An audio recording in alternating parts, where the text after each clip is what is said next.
गरीबदास साहिब ने कहा है कि तत्व भेद कोई ना कह रे झूम करा, ये पैसे ऊपर नाच सुनो रे झूम करा।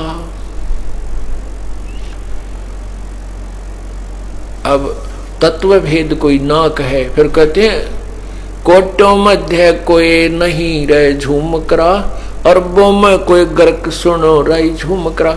अब अरबों में कहते करोड़ों में संतों में नहीं मिलेगा आपको इस तत्व ज्ञान से पूर्ण परिचित, पूर्ण ज्ञान के साथ साथ पूर्ण विधि परमात्मा पाने की। ये गर्क बोलते हैं उसको, गर्क माने पूर्ण रूप से परिपूर्ण। अरबों में, अरब संतों में कोई संत मिलेगा आपको जो गर्क होगा, हर विधि से ज्ञान भी परिपूर्ण होगा, उसका समाधान भी परिपूर्ण होगा।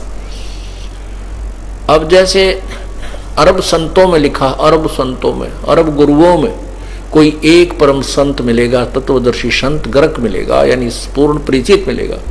अब एक गांव में अगर 20,000 आबादी है, उसमें जनसंख्या है, तो 5,000 गुरु पाएंगे। 5,000 गुरु, 5,000 गुरु कैसे होंगे? किसी के लड़के का कोई तकलीफ होगी तो सास तो बतावेगी बारलिया की दर्दे, बारली देवी बारलिया की ऐसे 100 रुपया रख दे। पड़ोसन आओगी नो के थर भी इसकी भीतर लिया की दर्दे। कोई बताओगी चौराहे की रख दे। कोई कहेगा तुम्हारे श्याम जी की पूजा है उसकी बोल दे। ऐसे उस बच्चे के लिए सुरक्षा, उसकी संकट मोक्ष के लिए मनमाने को 20 विधि बताने वाली आ जाए, नारी नारी बुढ़िया, ये सारे गुरु हो गए। तो ऐसे एक गांव में 5,000 गुरु तो कम से कम है। तो ऐसे कहते हैं। फिर कोई हनुमान जी की विधि बताने वाला, कोई श्री राम जी की विधि बताने वाला, कोई श्री कृष्ण जी की, कोई शिव जी की ही, और कोई भैरव भूत के जंतर मंत्र बताने वाले की गिनती को नहीं। तो ऐसे बताया कि करोड़ों में कोई है नहीं रे झुमकरा। कोई ब्रह्मा विष्णु महेश तक की पूजा बताता है, कोई ब्रह्म तक की बताता, आगत को जानता ही नहीं। ब्रह्म तक आगे तक किसी की बुद्धि है ही नहीं। तो यहां बताया है कि अरबों में कोई गर्क सुनो रे झुमकरा, अरब संतों में, अरब गुरुओं में कोई एक तत्वदर्शी संत अर्थात पूर्ण गुरु, जगत गुरु मिलेगा। वो गर्क परिपूर्ण होगा, ज्ञान भी पूरा होगा और उसका समाधान भी पूरा होगा। अब जैसे कबीर साहब की वाणी को कबीर पंथी लोग बहुत पढ़ते हैं और पूरा आश्रय रखते हैं, लेकिन परमात्मा के पाने की विधि को नहीं, वो तरीका उनके पास नहीं है, वो समझ नहीं सके। तो उस ज्ञान से भी, वो ज्ञान भी व्यर्थ है, ज्ञान भी व्यर्थ है जब तक समाधान नहीं है। तो इसलिए आपको ज्ञान हो गया कि आपका भयंकर बीमारी है और औषधि है नहीं, तो उस ज्ञान का क्या बने? वो तो डॉक्टर चाहिए, जो जड़ी वैद्य चाहिए, जो जड़ी बना कर रख रखी है, वो जड़ी देगा तो ठीक हो जाएगा। इस प्रकार बताया है। कहते हैं अब अपने अपने हिसाब से सब साधना करते हैं, कोई कुछ कर रहा है, लेकिन वो परमात्मा की पूजा ही कर रहे हैं। ब्रह्मा विष्णु महेश भी ट्राई कर रहे हैं परमात्मा के ढूंढने की, पूर्ण परमात्मा की, लेकिन समाधि लगाते हैं, हठ योग करते हैं, जो शास्त्र विरुद्ध साधना है। विष्णु पुराण में लिखा है कि विष्णु जी ने एक बार 12,000 वर्ष तक तप किया, हठ योग किया। शिव पुराण में लिखा है शिव जी ने 88,000 वर्ष तक हठ योग किया, जो सब शास्त्रों में मना किया है कि तप करने से मोक्ष नहीं है। तप से राजमद मानम जन्म तीसरे शुक्र समानम, ये प्रतिफल है तप करने का। तो क्या बताते हैं?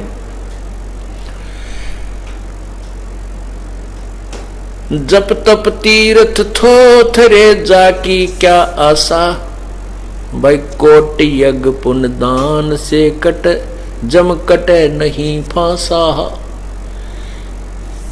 जप तप तीर्थ थोथरे, जप तप जो आन उपासना के, जो गलत मंत्रों के जप, जैसे गायत्री जाप करा करते, ओम भूर्भुवः स्वः तत्सवितुर्वरेण्यं भर्गो देवो, मंडे रहा करते थे। कहते हैं ये जप और ये तप जो शास्त्र जो साधना है, और तीर्थ आदि पर जाना ये थोथरे हैं, यूजलेस है, इनका कोई लाभ नहीं है। जब तप तीर्थ थोथरे जाकी क्या आशा, और भाई कोटि यज्ञ पुण्य दान से जम कटे नहीं फांसा। करोड़ों यज्ञ कर ले और कितना पुण्य कर ले, कहते हैं इससे काल का जाल नहीं, काल की फांसी नहीं कटेगी, यम फांसा, यम की फांसी नहीं कटेगी, जन्म मृत्यु का जो बंधन है ये नहीं कटेगा। क्या बताते हैं उसके बारे में, यहां देन वालेन है ये मिटे नहीं झगड़ा। कहते यहां दान कर दिया, कहीं पुण्य दान तुमने कर दिए और उसका स्वर्ग में फल ले लिया, ये मिटे नहीं झगड़ा। ये सारी उम्र का झंझट हो गया, असंख्य जन्मों का झंझट हो गया, असंख्य जन्मों का। यहां देन वालेन है ये मिटे नहीं झगड़ा, वो बिना पंथ की बाट है पावे को दगड़ा। कौन सी सतलोक में जो हम जाएंगे वो बिना पंथ रास्ता नहीं है उसको, जैसे अभी तक हम बताते आए हैं। क्योंकि जैसे मूल कमल में गणेश जी, स्वाद चक्र में सावित्री ब्रह्मा जी, नाभि कमल में विष्णु और लक्ष्मी जी, हृदय कमल में शिव और पार्वती जी, कंठ कमल में दुर्गा जी प्रकृति देवी, और फिर ऊपर सहस्रार कमल में ज्योति निरंजन जी। तो त्रिकुटी कमल में एक परमात्मा, वो एक कॉमन स्थान है जिसमें जहाँ जिस लोक में जिसको जाना है, जिस देव के, वो त्रिकुटी से जा जाता है। तो त्रिकुटी से आगे कोई नहीं जानता, यहाँ तक तो दगड़ा है, रास्ता है, इसका पता है। कहते वो वहां से फिर आगे सतलोक को जाना है, वो इस विधि तुम्हें उसका पता है को नहीं।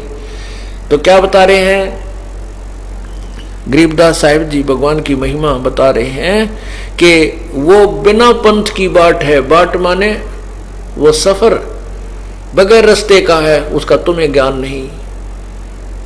पावे को दगड़ा, उस रास्ते को, उस मार्ग को कौन प्राप्त कर सकता है। फिर बताते हैं अगर दान भी तुमने देना है, बिन इच्छा जो देत है सो दान कहावे, और फल चावे नीतास का वो अमरापुर जावे। इच्छा रूपी भक्ति कराही सो सुख सागर जावत नाही। अब जैसे आप कोई, अब हम भी आपसे पुण्य कराते हैं, धर्म कराते हैं, यज्ञ करवाते हैं, पाठ करवाते हैं, दान करवाते हैं, तो ये दान आवश्यक है। जैसे खेत में बीज दिया और खाद पानी डाला नहीं, तो बीज जो बीज दिया उसमें खाद पानी, नाम तो बीज है, खाद और पानी जल, ये धर्म, ये पुण्य है, यज्ञ है, ये भी आवश्यक है। और जैसे अभी आपको बताया कि वो यहाँ देन वहां लेन है, ये मिटे नहीं झगड़ा। अब जैसे ही वो तो यहाँ से पुण्य आपने किया है कॉमनली, बगैर किसी प्रॉपर वे से, तो लाभ उसका भी मिलता है। जैसे आप पक्षियों को दाने डाल देते हो, चींटियों को डाल देते हो, जैसे पिंडदान कराते हैं, मछलियां कुछ दाने खा लेती, वो उनका थोड़ा बहुत पुण्य आपको अवश्य मिलता है, लेकिन वो पुण्य भी यूजलेस है। जैसे खेत में पानी डाल दे दिया और बीज बोया नहीं, तो उसमें घास उगा होगा, और वो घास केवल पशुओं का चारा है, मनुष्यों का नहीं है। ऐसे जो दान आप वैसे करते हो, और फिर वही खाद पानी डाल रहे उसमें गेहूं का बीज के, तो फिर दोनों काम हो, पशुओं का चारा भी बने, वो भूसा बने उसमें तूड़ा, और गेहूं भी मिले। तो ऐसे ही ये मोक्ष मार्ग जो ये दास आपको बता रहा है, इस विधि से किया हुआ पुण्य और दान आपको दोनों लाभ देगा। और इसमें क्या बताते हैं, जो इच्छा बिन इच्छा जो देते, जैसे आपने कोई तकलीफ बताई, दुख बताया, और उसका समाधान बता दिया जाता है कि आप एक ज्योत बोल दो। ज्योति का क्या अर्थ होता? हवन। आपने हवन वही मान रखा है कि एक कुंड में लकड़ियां डालकर, ऊपर घी डालकर स्वाहा स्वाहा ये वेद के कोई मंत्र बोलते रहे। अग्नि घी को प्रज्वलित कर देना, ये हवन यज्ञ है। मंत्र बोलने का ज्ञान यज्ञ का फल है। अब ये केवल मंत्र बोल दिए और हवन कर दिया, ये केवल एक हवन यज्ञ और ज्ञान यज्ञ का फल आपको मिला। तो इन दोनों से काम नहीं चलेगा। तो जैसे हम आपको हम ज्योति जलाते हैं, एक रुई की बाती बनाकर और उसको खड़ा लगाते हैं, इसको अमर ज्योत बोलते हैं, और उससे हम घी उससे सभा करते हैं, जलाते हैं, तो वो हवन हो जाता है। वो हवन यज्ञ का लाभ आपको प्राप्त कराते हैं। तो उससे क्या होता है कि आपने जो तकलीफ आपको होगी, आपके पुण्य नहीं है, तो वो हवन जो यज्ञ आपने किया उसका प्रतिफल आपको भगवान देता है।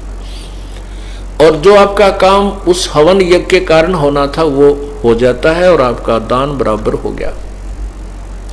और आप बिन इच्छा से देते हो उसका ठीक है, क्योंकि प्रारंभ में आपने ये भी करना होगा ताकि आप तब तक आपकी भक्ति ज्यादा बन जाए और परमात्मा आपको सहयोग और देने लग जाए। सर्वप्रथम तो प्रभु आपको अपने कोटे से, कबीर परमात्मा अपने कोटे से आपको सुख देता है। फिर आपको विधि बताई जाती है, आप ऐसे कीजिए, ऐसे कीजिए। जैसे सरकार ग्रांट देती है, सब्सिडी दे देती है। अब सब्सिडी इसलिए देती है कि ये अपने पैरों पर खड़ा हो जाए, अपना धंधा कर ले, अपना घर बसा ले, ये कुछ अपने जो निर्धनता को दूर कर ले। और वो कुछ करता नहीं है, वो सब्सिडी ने लेकर खा पी कर अपना दारू तुप्पा पी कर बर्बाद कर देता है, वो ज्यों का त्यों रह जाता है, वो बराबर हो जाता है। इसी प्रकार परमात्मा पहले आपको अपने कोटे से सुख देता है, सब्सिडी देता है कि अब तू लालच देता है कि तू भक्ति कर ले, तुझे सुख मिलेगा। फिर आपको बताता है कि ऐसे कर ले, ऐसे कर ले, तो खुद मेहनत कर, नाम जाप कर, सेवा कर, सिमरन कर, तो साहूकार बन जाएगा। तो यहाँ तो जो दान आप किसी इच्छा के लिए बोलते हो, मैं जोत बोलता हूँ, मैं पाठ बोलता हूँ, वो पाठ जिस उद्देश्य से बोला वो काम कर देगा आपका, लेकिन दान बराबर हो गया, समाप्त हुआ। और आप उसके साथ साथ एक आध दान, एक आध पाठ, हवन, ज्योति बगैर इच्छा के भी कराइए, प्रारंभ कीजिए, उसका प्रतिफल मत मांगिए, तो वो आपको दोनों लाभ देगा। आपके वो काम भी ठीक करेगा जो उस हवन के लेवल का है और पाठ के लेवल का है, और साथ में उसका अन्य फल और भी मिलेगा। यह समाप्त नहीं होगा, वो आपके गुड अकाउंट में भी लिखा जाएगा। और जो आपने किसी उद्देश्य पूर्ति के लिए क्या, वो बराबर हो जाएगा, खत्म हो जाएगा। इस प्रकार इस ज्ञान को समझना है। क्या बताते हैं? बिन इच्छा जो देत है सो दान कहावे, और फल बाँचे नहीं तास का अमरापुर जावे। तो वो जो पुण्य आपने बगैर इच्छा के जो दान किया है, पाठ करवाए हैं, उसको वो आपको दोनों लाभ देगा।